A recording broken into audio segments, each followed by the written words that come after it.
La nouvelle économie va se penser déjà face à l'urgence climatique. Je crois qu'il est important de comprendre que désormais, on n'oppose plus le vieux monde avec l'écologie un peu gauchiste et décroissante et de notre côté, les entreprises qui se fichent de l'environnement.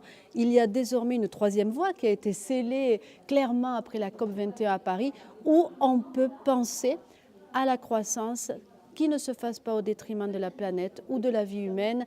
Et donc, du coup, cette nouvelle économie, elle est porteuse d'espoir. Sauf qu'il faut la réinventer dans ce nouveau paradigme éco-énergétique qui, finalement, va nous obliger à renoncer aux énergies fossiles pour aller vers un mix énergétique neutre en carbone, d'où cette expression de transition énergétique, fait neutre en carbone, fait, qui émettent zéro carbone, puisqu'on est dans une situation d'urgence qui fait que si on continue à émettre au rythme actuel, dans 22 ans, on passe largement au-dessus des 2 degrés, et là, on rentre dans vraiment des effets climatiques qu'on ne maîtriserait pas.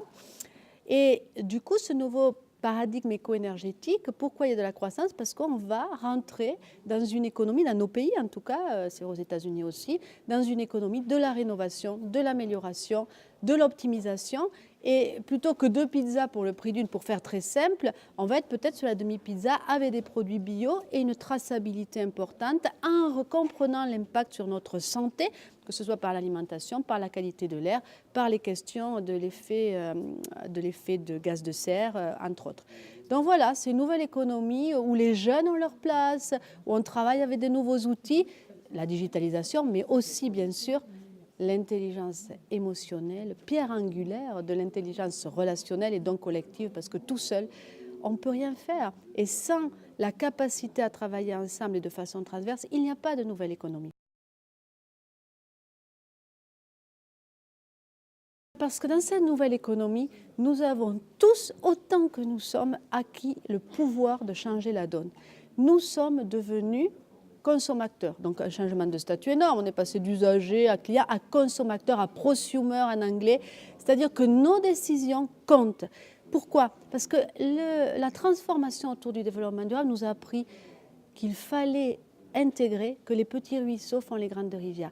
Et que même si on fait un petit changement dans nos vies, c'est l'effet papillon, et qu'on est plusieurs à le faire, le changement à la fin est très important. Donc ça, c'est le début d'un engagement sociétal, quel qu'il soit, et évidemment qui change la donne et qui va de pair avec cette nouvelle économie où tous, autant que nous sommes, 7 milliards sur cette terre et tous uniques aujourd'hui, permet de penser le monde autrement et de vivre à cet optimisme de changer ce qui doit être changé, de conserver ce qui doit l'être.